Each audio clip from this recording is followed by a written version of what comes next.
Bismillahirrahmanirrahim. Assalamualaikum warahmatullahi wabarakatuh. Alhamdulillah. Alhamdulillahirabbil alamin wa bihi nasta'inu ala umri dunya waddin. Shalatu wassalamu ala Rasulillah wa la haula wa la quwata illa billah amma ba'd. Alhamdulillah, puji syukur marilah kita panjatkan kehadirat Allah Subhanahu wa taala yang telah memberikan kita beragam kenikmatan. Salah satunya adalah nikmat untuk thalabul ilmi, ya, khususnya dalam mata kuliah hukum perkataan syariah, ya, yang mana ini adalah nikmat yang luar biasa, sehingga pada kesempatan kali ini atau ini adalah pertemuan yang terakhir kita masih bisa bertemu kembali walaupun dilakukan secara daring, ya, melalui Zoom yang kemudian nanti diunggah di YouTube sebagai media pembelajaran, ya. Salawat dan salam tidak lupa malah kita sampaikan pada junjungan Nabi kita Nabi Muhammad Sallallahu Alaihi Wasallam yang insya Allah kita semuanya akan mendapatkan syafaatnya di yaumul kiamah nanti. Amin Allahumma amin. Baik, Alhamdulillah hari ini insya Allah ini adalah pertemuan yang terakhir atau pertemuan yang ke-14 untuk mata kuliah hukum perkataan syariah, yang mana tentunya dari pertemuan awal sampai dengan hari ini gitu ya, kita sudah banyak mempelajari ya hal-hal berkaitan dengan perikatan di Indonesia, ya, terutama di pertemuan awal sampai dengan sekitar pertemuan yang ke-11 ataupun 12, kita sudah mempelajari berbagai macam aspek hukum ya tentang perikatan sesuai dengan KUHP Perdata, ya, dan kemudian dilanjutkan dengan pembahasan tentang hukum perikatan syariah yang mana di dalamnya ya ini mengatur hubungan para pihak, hak dan kewajiban para pihak dalam perspektif syariah ataupun dalam perspektif hukum di Islam. Nah, maka pada kesempatan kali ini kita akan melanjutkan pembahasannya ya, walaupun ini adalah pertemuan yang terakhir, masih berkaitan dengan hukum perikatan syariah. Tentunya ini ya best practice-nya ya. Apa yang dimaksud dengan best practice-nya? Best practice di sini artinya kita akan melihat ya bagaimana mekanisme, bagaimana struktur ya, bagaimana tahapan ya untuk menyusun suatu perjanjian ya ataupun kontrak. Nah, perjanjian, kontrak, kesepakatan, akad itu bagian daripada perikatan. Nah, ini adalah best practice-nya, panduan singkatnya ya, yang tentu nanti bisa saudara kembangkan lebih lanjut ya dalam mata kuliah ini ataupun nanti mata kuliah perikatan yang lain yang tentu punya hubungan satu sama lainnya. Ya, jadi ini saling terkait dengan mata kuliah yang lain. Apalagi nanti misalkan saudara menjadi seorang praktisi di bidang hukum ya ataupun juga seorang akademisi ya ataupun yang lainnya yang tentu kita tidak pernah terlepas dari yang namanya perikatan gitu ya. Ini sesuatu yang pasti gitu ya. Kita tidak bisa lepas hubungan satu sama lain, hubungan dengan orang lain, menyangkut kerjasama, kesepakatan dan lain sebagainya. Maka kita perlu memahami bagaimana teknis, bagaimana tahapan dalam menyusun suatu kontrak. Ya, baik. Yang pertama, ya, persiapan awal. Nah, ketika kita menyusun ya suatu draft, ya, menyusun suatu kontrak yang ditujukan kepada pihak-pihak terkait, kita perlu mempersiapkan sebaik mungkin, ya, dalam hal ini adalah persiapan awalnya, ya. Yang pertama, ketika kita mempersiapkan, kita masuk tahapan awal, setidaknya kita bisa mengidentifikasi para pihak yang terlibat. Nah, di pertemuan-pertemuan sebelumnya pernah disampaikan bahwasanya ya salah satu ya rukun daripada akad adalah sah-sahnya akad adalah ataupun kontrak adanya para pihak atau disebut dengan al-aqidain. Maka para pihak ya baik kreditur maupun debitur ini harus diidentifikasi. Nah, bagaimana caranya? Yang pertama, ya, tentukan siapa saja pihak yang akan terlibat dalam suatu perjanjian, baik secara individual maupun secara lembaga ataupun organisasi. perusahaan, ataupun subjek hukum yang lainnya. Karena subjek hukum pernah kita sampaikan, pernah kita pelajari, tidak terbatas pada person ataupun individu, orang, tapi juga lembaga, badan, ya itu juga bagian daripada subjek hukum. Maka identifikasi dulu, siapa ini, ya pihak-pihak yang terlibat, ya apakah hanya kreditur dengan debitur saja, atau ada pihak ketiga, ya misalkan supplier yang kemudian terikat dengan suatu kontrak. Jadi tentukan dulu, ya, di mapping dulu. Nah, kemudian yang kedua, ya, berkaitan dengan identifikasinya adalah pastikan bahwa informasi terkait dengan person ataupun lembaga sebagai subjek hukum, ya, ini jelas. Ya, kontaknya, alamatnya, gitu ya, kedudukannya, di mana, ya, dan lain sebagainya. Ini tentang informasi pribadi atau informasi perusahaan atau informasi para pihak. Ya, mungkin minggu yang lalu sudah saya sampaikan format bentuknya, ya berkaitan dengan pencantuman identitas, ya, identitas. Jadi kan dalam suatu kontrak anatominya kan ada pendahuluan, gitu ya, kemudian ada isi, dan yang ketiga ada penutup.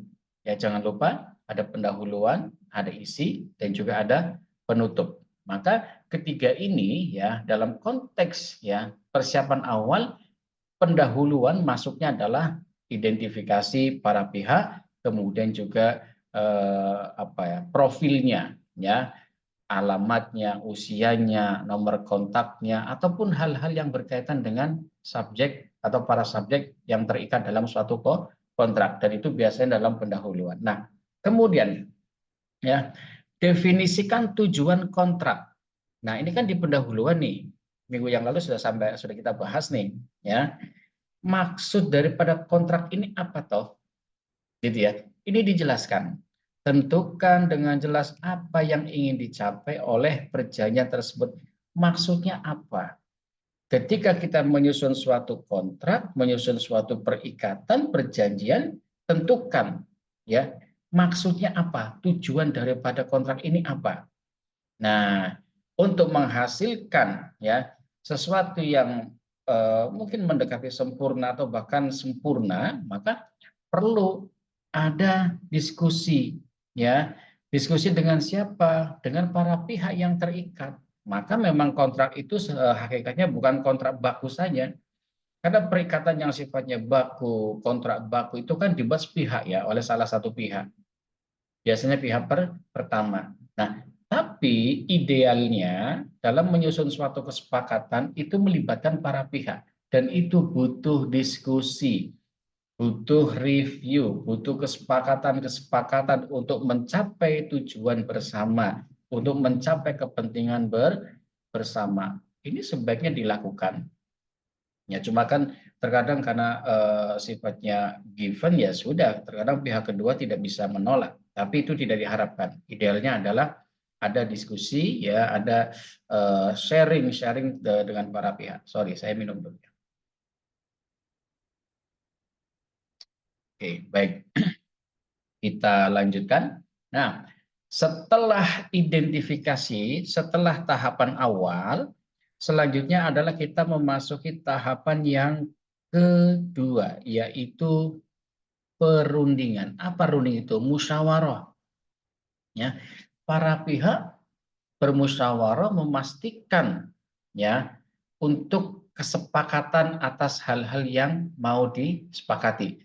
Nah, seperti halnya ada negosiasi, gitu ya, ada diskusi, ada negosiasi. Ya, ini bagian daripada mekanisme, bagian daripada cara untuk mencapai suatu tujuan.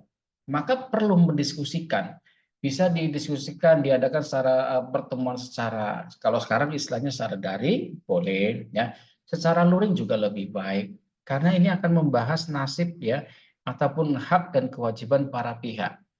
Maka perlu ada perundingan, kesepakatan. Pak, kalau deadlock bagaimana, Pak? Pasti ada jalan keluar. Biasanya kalau deadlock ataupun tidak menemui kata sepakat, ya tidak bisa diteruskan perikatannya. Kontraknya nggak bisa diteruskan karena deadlock kan.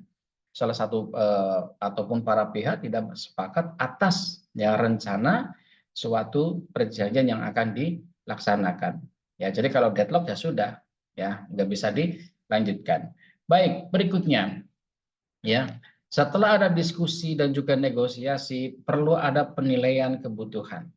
Ya, maksudnya apa? Perlu ada kajian, perlu ada analisis sebenarnya ya yang dibutuhkan oleh para pihak ya. Misalkan oleh kreditur itu apa, oleh debitur itu apa, itu perlu dianalisis. Oh, misalkan ya yang dibutuhkan oleh kreditur adalah pembiayaan murabahah ya, atau pembiayaan yang sifatnya adalah ijarah muntahiyah bitamlik, pembelian atas suatu barang untuk modal usaha kendaraan dengan sistem ijarah ya, ataupun sewa guna usaha yang mana nanti bisa jadi kepemilikan ataupun menjadi hak milik daripada si pelaku atau pelaksana usaha ya. Dianalisis, dipahami ya, dipertimbangkan ya. Kemudian setelah ditemukan kira-kira kebutuhannya apa, setelah dikaji, setelah dianalisis, kemudian perlu dilakukan evaluasi ya, evaluasi resiko dan manfaat dari perjanjian tersebut.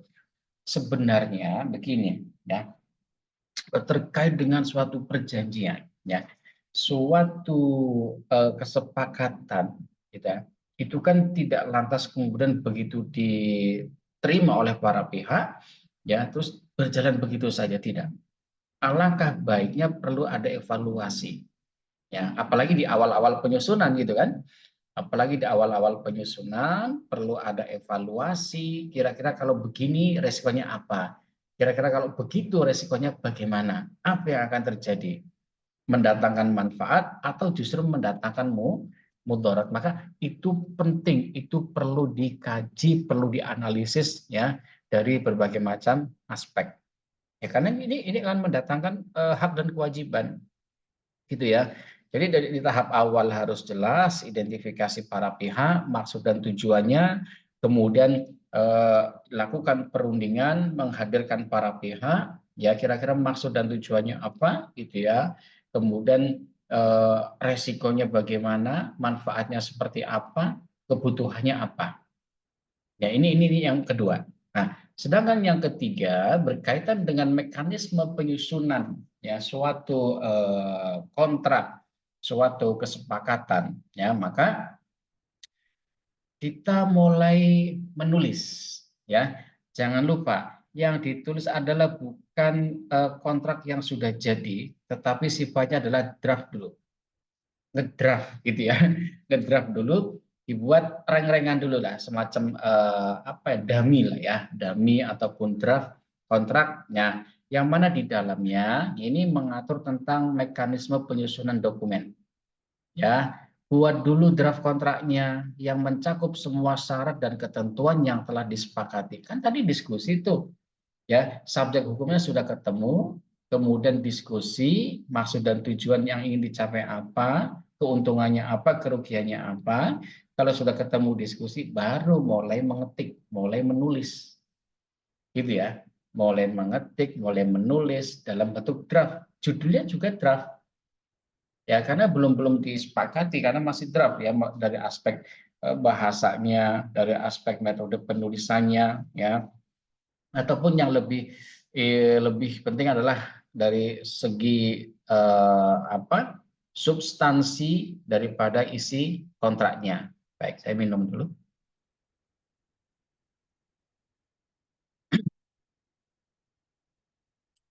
Oke, ya.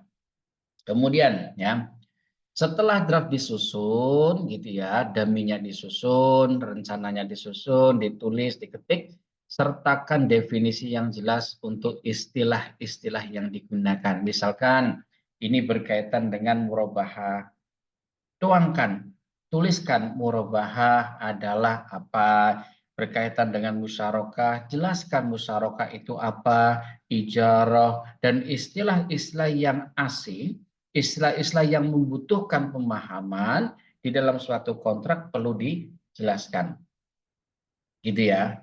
Nah, oke, sampai sini jelas ya. Jadi mulai ngedraft gitu ya, bikin draft, ditulis, diketik dan sebaik mungkin ya. Mungkin banyak contoh-contohnya ya. Baik, bisa bab, pasal, ayat ya dan seterusnya mulai dari pendahuluan, isi dan juga penutup. Nah, kemudian kalau draftnya sudah jadi gitu ya, sudah dalam bentuk tulisan, ketikan yang bagus, enak dibaca, tulisannya tidak melingkar-lingkar. Ya, alangkah baiknya kalau saudara ngetik membuat suatu draft itu menggunakan huruf yang tegas. Ya, huruf yang tegas, bukan yang ada lingkaran-lingkarannya, gitu ya. Karena ini secara apa ya? Secara psikis gitu ya. Ketika kita membaca tulisan yang nggak mudah dibaca itu akan menimbulkan rasa yang nggak nyaman. Ketika perasaan sudah tidak nyaman, maka enggan untuk melanjutkan pembacaannya. Tapi kalau tulisannya simple, sederhana, mudah, ya, dibaca, enak dibaca, tegas, nah enak itu. Nah, sebaiknya dipertimbangkan juga penggunaan huruf atau font dalam penulisan suatu kontrak. Kemudian, nah ini yang tidak kalah pentingnya. Kalau sudah dibuat draftnya, gitu ya, draftnya sudah dibuat, maka perlu konsultasi hukum dengan siapa? Ya dengan notaris, gitu ya. Dengan notaris karena berkaitan dengan dokumen, ya, berkaitan dengan legalisasi. Yang mengeluarkan legislasi ataupun pengesahan itu notaris, bukan advokat. Beda ya, ruang lingkup bisnisnya berbeda. Maka konsultasikan dengan ahli hukum atau misalkan dengan pengacara, dengan advokat ataupun dengan para akademisi hukum ya ataupun orang yang paham tentang hukum, silahkan ya dikonsultasikan. Kenapa? Sekali lagi ini menyangkut hak dan kewajiban para pihak. Kalau sudah mendapatkan masukan-masukan dari para pihak, dari ahli-ahli hukum misalkan ya, ini baru ya masukan-masukannya ya, ini disesuaikan ya, direvisi dokumennya sesuai dengan masukan dari para ahli hukum ataupun konsultan hukum ya. Boleh sebenarnya siapapun, tidak terbatas saja pada notaris, tapi orang yang paham hukum itu diperbolehkan ya untuk menjadi konsultan ataupun memberikan masukan-masukan terkait dengan draft kontrak yang sudah dibuat. Ya, baik. Satu ya langkah awal ya sudah, kemudian kedua mulai identifikasi, kemudian yang ketiga penulisan draft kontraknya, maka langkah berikutnya ini berkaitan dengan revisi dan persetujuan. Maksudnya bagaimana? Draft kontrak yang tadi sudah disusun ya sedemikian rupa dan dikonsultasikan dengan ahli hukum, ini perlu ada review, perlu ada persetujuan. Tujuannya apa sih mereview itu? Untuk melihat ya adanya peluang-peluang perbaikan. Untuk apa? Review itu untuk melihat ya, bukan untuk mencari-cari kesalahan, bukan untuk mencari kekurangan, tapi untuk melihat adanya peluang perbaikan untuk kebaikan bersama. Ya, berbeda loh. Kalau kita nyusun dokumen versi kita sendiri, dipahami menurut kita sendiri, ya, akan berbeda hasilnya ketika dokumen yang kita susun kemudian direview oleh beberapa orang, maka akan menjadi lebih sempurna karena mendapatkan sudut pandang yang beragam, akan mendapatkan masukan-masukan yang banyak. Maka proses review itu penting atas suatu dokumen, apalagi dokumen masalah perjanjian yang menyangkut hubungan hukum, yaitu lahirnya hak dan kewajiban para pihak. Gitu ya. Kemudian setelah direvisi, kemudian direview kembali, direvisi kembali, maka perlu mendapatkan persetujuan ya. Persetujuan itu tidak hanya langsung akhir ya, bisa persetujuan awal, nanti direview kembali gitu ya. Kemudian eh, di paraf misalkan sudah oke, paraf gitu ya. Paraf itu kan beda dengan tanda tangan ya. Kalau tanda tangan itu bentuknya juga sudah berbeda, paraf itu menandakan telah direview, telah disetujui, itu namanya para. Ya, baik. Kalau tanda tangan bisa berarti pengesahan atas suatu dokumen. Ya, itu namanya tanda tangan. Baik. Ya. Jadi kalau sudah direview beberapa kali sesuai dengan kebutuhan, maka persetujuan akhir perlu diadakan. Siapa yang menyetujui? Ya para pihak, ya baik kreditur maupun debitur. Cuma kan dalam praktiknya itu ya, antara kreditur dengan debitur, katakanlah debitur adalah pihak pertama, gitu ya, maka draft itu sudah disiapkan oleh pihak pertama. Tadi sudah saya sampaikan juga. Ketika draft itu sudah jadi, bahkan sudah jadi bentuk apa ya, pasti gitu ya, tinggal dibacakan kepada kreditur, ya, nasabah, dan dibacakan bab per bab, pasal per pasal, ayat per ayat, dan maksudnya dijelaskan. Kalau nasabah ataupun kreditur oke, tanda tangan di atas materai. Biasanya seperti itu. Ya, oke, jelas ya sampai sini ya. Baik. Kemudian ya, pastikan semua para pihak memahami maksud dan tujuan atau syarat-syarat dan lain sebagainya karena akan menimbulkan hak dan kewajiban para pihak. Itu penting. Ya, maka dokumen hukum itu tanda koma saja itu harus tepat penempatannya dan penggunaannya. Titik koma, titik dua, titik koma, koma saja, tanda apostrof, ya, penggunaan huruf besar kecil itu sangat-sangat berpengaruh karena bisa menimbulkan interpretasi ya pemahaman yang berbeda. Gitu ya. Memang ada ketentuannya dalam penyusunan suatu dokumen hukum ya. Hukum apa? Perikatan, kontrak, akad itu kan bagian daripada dokumen hukum. Karena tadi saya katakan berkali-kali menimbulkan hak dan kewajiban bagi para pihak. Oke, jelas ya sampai sini ya. Ada yang perlu didiskusikan dahulu? Jika ada yang perlu didiskusikan, silakan bisa disampaikan mungkin nanti kolom komentar ya di komentar YouTube ataupun misalkan di grup WA dipersilahkan. Oke, saya minum kembali karena ini masih hangat gitu ya. Ini jahe hangat. Ini saya masih di kantor ini ya. Saat ini maghrib ya, cukup dingin ya. Jadi ini untuk menghangatkan ada jahe hangat.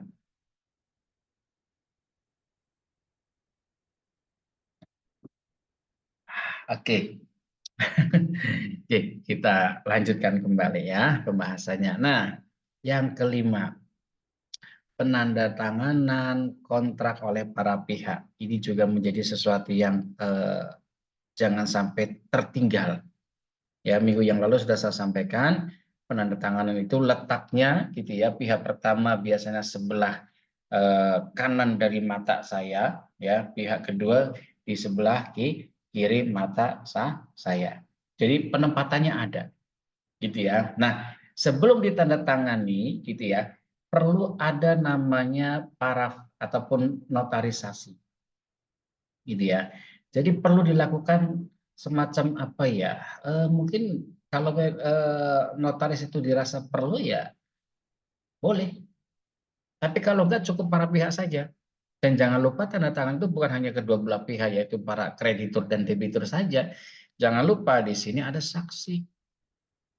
Saksi satu siapa, dua siapa, tiga, ya. Dan saksi itu biasanya jumlahnya ganjil, gitu ya. Biasanya jumlahnya ganjil meskipun dalam dalam apa beberapa perikatan yang lain juga jumlahnya tidak tentu ya. Bahkan kadang banyak juga, apalagi sekali lagi ini menyangkut hak dan kewajiban, nah supaya nanti tidak menimbulkan akibat hukum yang cukup serius, gitu ya, yang bisa merugikan para pihak, gitu ya, maka betul-betul harus diperhatikan mulai dari pendahuluan, dari isi, kemudian isi, dan juga terakhir penutup. Ya, maka tanda tangan juga demikian. Dan sebaiknya sebelum ditandatangani nanti bisa diparaf-paraf itu macam-macam ya. Bisa di sebelah kanan nama para pihak yang tanda tangan, ya, kemudian di sebelah kirinya juga, dan itu ada maknanya, ya, atau nanti dalam dokumen khusus gitu, misalkan di dunia perbankan lah ataupun di lembaga pembiayaan secara umum, misalkan ini sebentar ya, Saya punya dokumen. Oke. Nah, ini saya contohkan ini ya. Nah, ini. Ya, ini kan apa ya? Ini perjanjian karya siswa. Nah, ini kan ada di bab 1 ya, pasal 1 ketentuan umum dan seterusnya para pihak ya. Nah, pihak pertama, pihak kedua, ya, pihak pertama bisa sebelah kanan, bisa sebelah kiri dan lain sebagainya. Dan pihak pertama biasanya bermaterai, ya kemudian saksi itu tidak harus ganjil, bisa 2 atau tapi jangan 1 ya, lebih dari 1 ya. Baik, ya. Kemudian ya notaris itu sifatnya tidak wajib gitu ya, tapi jika diperlukan saja ya oleh para pihak dan itu lebih baik, kenapa enggak? Gitu kan? Boleh, ya boleh-boleh saja kalau mau mau di apa dihadirkan notaris, gitu ya. Itu bahkan bisa dikatakan jauh lebih baik, ya. Baik, sedikit lagi kita lanjutkan, yaitu implementasi ataupun pelaksanaan atas suatu kontrak. Nah, berkaitan dengan implementasinya, pelaksanaannya, maka para pihak wajib ya melaksanakan tugas dan tanggung jawab masing-masing ataupun kewajiban masing-masing gitu ya. Pihak kreditur maupun debitur wajib melaksanakan tugas dan tanggung jawab masing-masing ya, dan harus dijalankan sesuai dengan kesepakatan di dalam kontrak. Nah, ya, kalau ini sudah diimplementasikan, maka perlu ada pemantauan, ya, pengawasan. Biasanya oleh siapa? Biasanya oleh pihak pertama selaku ya pemberi kontrak, ya. Atau bisa jadi nanti dari pihak kedua yang menerima kontrak dia mengevaluasi secara mandiri kira-kira kewajiban saya setiap bulan bisa dilaksanakan atau tidak, atau kewajiban yang lain yang sifatnya tentatif yang tidak terikat oleh waktu secara kontinu ya, misalkan setiap bulan harus membayar cicilan apa segala macam ya, ataupun kontraknya hubungan kerja misalkan. Di situ ada hak karyawan, ada gaji gitu ya yang harus dibayarkan, tunjangan dan lain sebagainya. Ya, maka itu juga harus diawasi, harus dipantau oleh para pihak. Ya, jangan sampai prinsipnya adalah jangan sampai merugikan para pihak. Ya, jelas ya. Baik, insya Allah tidak sulit. Dan yang terakhir, ya, penyelesaian sengketa ataupun bahasanya adalah pilihan hukum. Ya, ini beda dengan domisili hukum ya, kurang lebih ya yang mendekati lah ya. Maka di dalam suatu kontrak ya, dan sepertinya minggu yang lalu sudah saya sampaikan ya terkait dengan domisili hukum ya ataupun pilihan hukum ya, harus mencantumkan mekanisme ya penyelesaian sengketa jika itu terjadi sengketa. Terjadi atau tidak gitu ya, tetap dicantumkan mekanisme penyelesaiannya, mau secara arbitrase, mau mediasi, musyawarah, ataupun pengadilan sebagai solusi terakhir untuk menyelesaikan sengketa para pihak, gitu ya. Nah, jadi harus dicantumkan ya.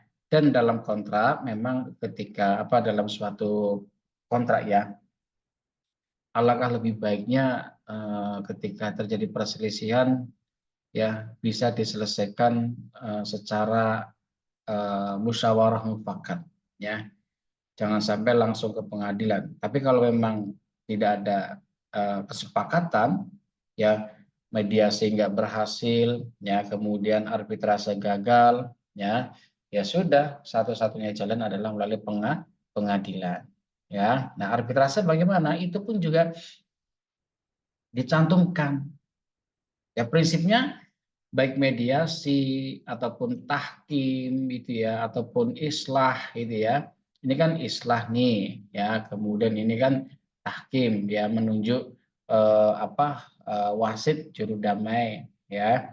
Kemudian ini melalui litigasi pengadilan ya. ini disebutkan tiga-tiganya nggak masalah. Tapi yang ditambahkan adalah musyawarah mufakat. Jika tidak tercapai musyawarah mufakat, maka dilanjutkan dengan laporan ke pihak yang berwajib, ya. Dan itu diperbolehkan. Dan itu harus dibunyikan dalam suatu kontrak, ya. Baik, contoh pilihan hukum, ya. Jadi ini kan berkaitan dengan apa namanya? Ini ya, jika terjadi perbedaan pendapat ataupun penafsiran di sini, ya, sorry, atas hal-hal yang tercantum dalam kontrak atau terjadi perselisihan ataupun sengketa, maka para pihak sepakat untuk menyelesaikannya di pengadilan negeri. Wah, ini langsung nih. Ya, mungkin karena berkaitan dengan apa ya? Biasanya masalah finansial, keuangan. Materinya cukup besar, biasanya langsung apa diselesaikan di pengadilan negeri. Boleh, boleh saja. Tapi kalau berkaitan dengan sengketa ekonomi syariah itu wajib di pengadilan agama. Coba saudara lihat Undang-Undang Nomor 3 Tahun 2006 ya, tentang kewenangan absolut pengadilan agama. Salah satunya adalah menangani sampai memutus dan eksekusi ya tentang penyelesaian sengketa ekonomi syariah atau bisnis syariah. Ya, ini contohnya ya, langsung ke pengadilan negeri. Kemudian contoh berikutnya, ini dituangkan ya dalam pasal sekian ya, melalui penyelesaiannya melalui BANI, Badan Arbitrase Nasional Indonesia. Ya, kalau syariah misalkan melalui Basarnas gitu ya. Jadi harus dibunyikan di situ. Baik melalui pengadilan, melalui BANI, Basarnas, itu harus dibunyikan dalam klausul ya, dalam pasal-pasal suatu kontrak atau suatu perjanjian. Jelas ya? Baik. Nah, kemudian terakhir penutupan dan evaluasi. Ingat, penutupan itu harus ada. Tadi saya sampaikan di awal dan juga minggu yang lalu, yang namanya batang tubuh ataupun anatomi kerangka suatu perjanjian, ada pendahuluan, ada isi, dan ada penutup.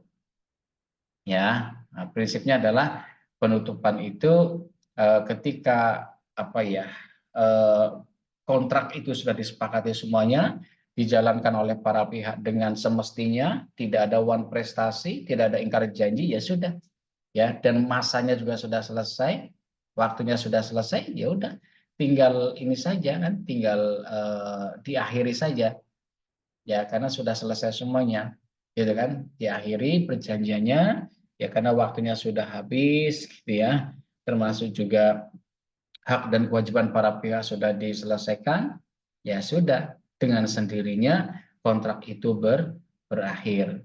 Ya, baik. Saya kira ini dulu, nanti berkaitan dengan mekanisme penyelesaian sengketanya, ya, saudara bisa melihat materi khusus ya tentang penyelesaian sengketa ekonomi dan keuangan syariah ya. Di YouTube juga ada, yang nanti bisa dikulik ya isi apa playlist ataupun enggak tahu ya playlist atau apa gitu ya, di video-video pembelajaran saya. Di situ bisa dilihat ya, khusus tentang penyelesaian sengketa ekonomi dan keuangan syariah ataupun bisnis syariah ya. Baik, sekali lagi saya kira ini ya yang bisa saya sampaikan selama satu semester ini. Terima kasih sudah bersabar untuk mengikuti melaksanakan perkuliahan dengan cukup baik ya. Dan tentunya pasti ada kekurangan, kesalahan ya, baik sengaja maupun tidak sengaja. Untuk itu mohon saling memaafkan satu sama lainnya ya, supaya kita betul-betul menjadi orang yang bersih ya. Artinya apa? Tidak menyimpan kekesalan, kekecewaan terhadap siapapun dalam konteks selama kita menuntut ilmu di sini gitu ya. Baik, nah itu sekali lagi terima kasih dan selamat mengikuti ujian akhir semester ya. Semoga mendapatkan hasil yang dimaksud dan tentunya adalah hasil yang terbaik menurut Allah Subhanahu wa taala, dan semoga ilmunya bermanfaat. Amin ya rabbal alamin. Billahi taufik wal hidayah. Wassalamualaikum warahmatullahi wabarakatuh. Baik, dan informasi tambahan ya, Jangan lupa nanti presensi ya, dan ada di kolom deskripsi video ya. Dan ujian akan kita selenggarakan secara luring ya, hadir di kelas, kemudian saudara menyiapkan alat tulisnya ya. Dan komponen soalnya sebagian dari materi sebelum UTS, kemudian materi pasca UTS ya. Artinya kita combine gitu ya, kompilasi antara semua materi yang ada ya. Belajar dengan baik ya, dan saya tutup ya. Sampai jumpa di lain kesempatan.